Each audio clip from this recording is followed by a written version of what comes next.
Hello, dear guest. I have prepared Hanami Dongo with green tea. As for this tale, is of a daimyo long ago who ruled his land fairly and fought with grand vigor, never giving up in the face of extraordinary odds. He truly is the greatest lord many would admire. Then, for if there was no battles to wage or to defend from, he would spend his time with his wife, enjoying every day together from sunrise to sunset, until whenever the daimyo himself had to depart for the continuous wars that came about, having them say of their love for one another before he truly left, with time to pass, as the daimyo fought strongly with his men by his side, listening and making intellectual plans to always outwit and defeat the many forces they had to face, with a single sword raised from the daimyo himself. He would, in every confrontation, lead the charge, cutting down all who was his clan's enemy, riding his horse to the bloody battlefield, with his loyal men and army around him. And for when all things were said and done, they were able to return home to their land, to relax in the peace once more, where the daimyo had continued his cherished moments with his wife again. Having more time to pass, and his wife was pregnant, with the new heir being a boy. For when she gave birth to him, of course, after the many more years that came, the daimyo and his wife were truly happy beyond anything for when they had their child,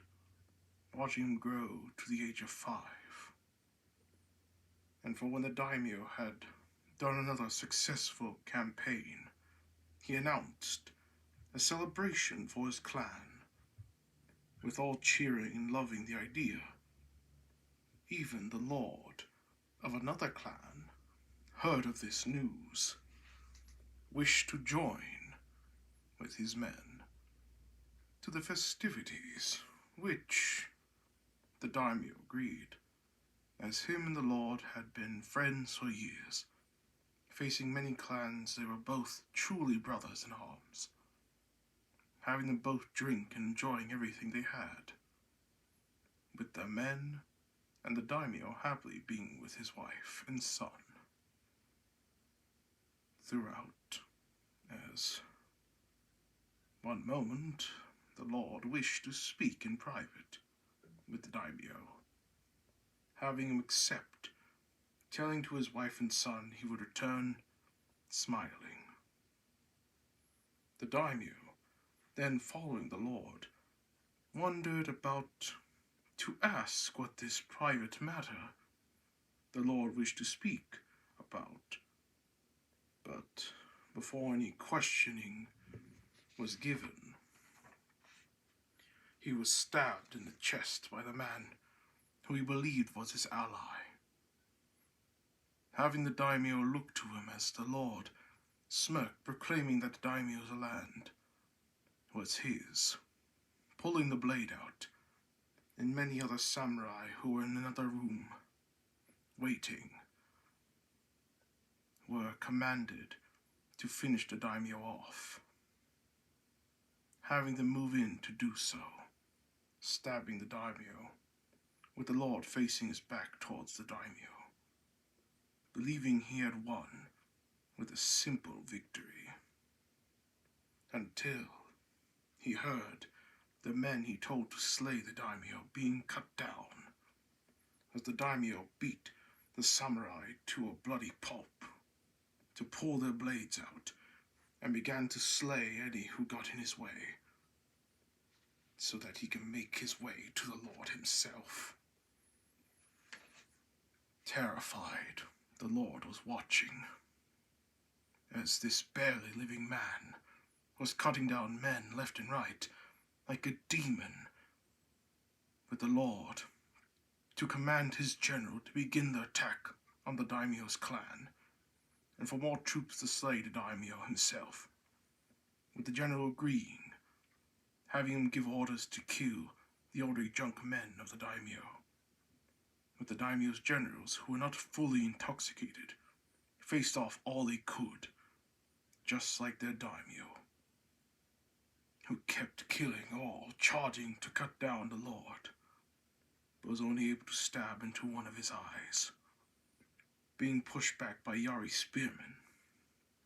And in incredible pain, the Lord pulled out a European pistol and shot the daimyo. And with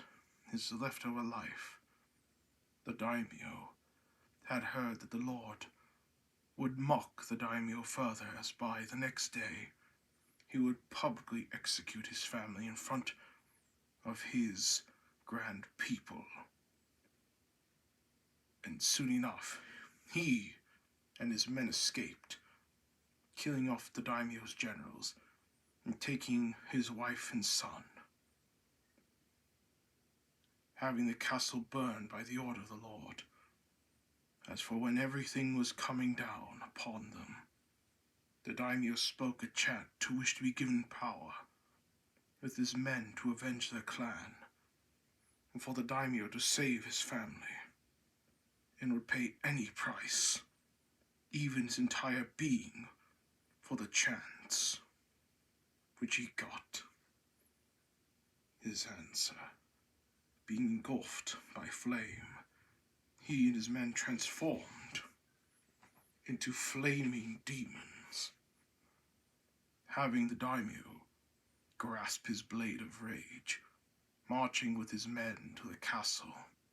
till the break of dawn. As the Lord was to make his promise to execute the daimyo's wife and son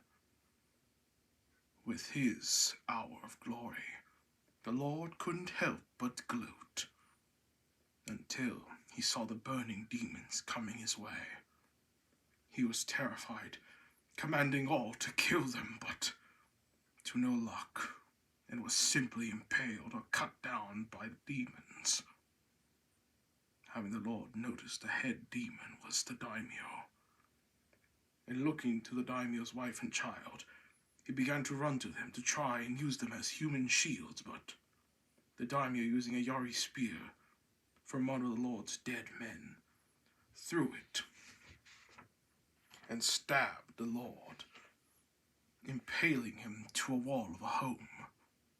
having daimyo walk up and staring into the Lord's eyes, causing him to combust in flames, screaming, with the daimyo getting his revenge and saving his family. He looked to them and smiled, and to tell them to live on without him. As he and his men began to fade, the daimyo, with whatever essence he had, gave them both a hug, disappearing. I hope you enjoyed that tale, as I remember being told this by the daimyo himself.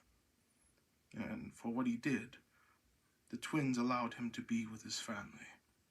for when it became their time, and they are together again. So, do have a wonderful day, and continue to have that smile on your face.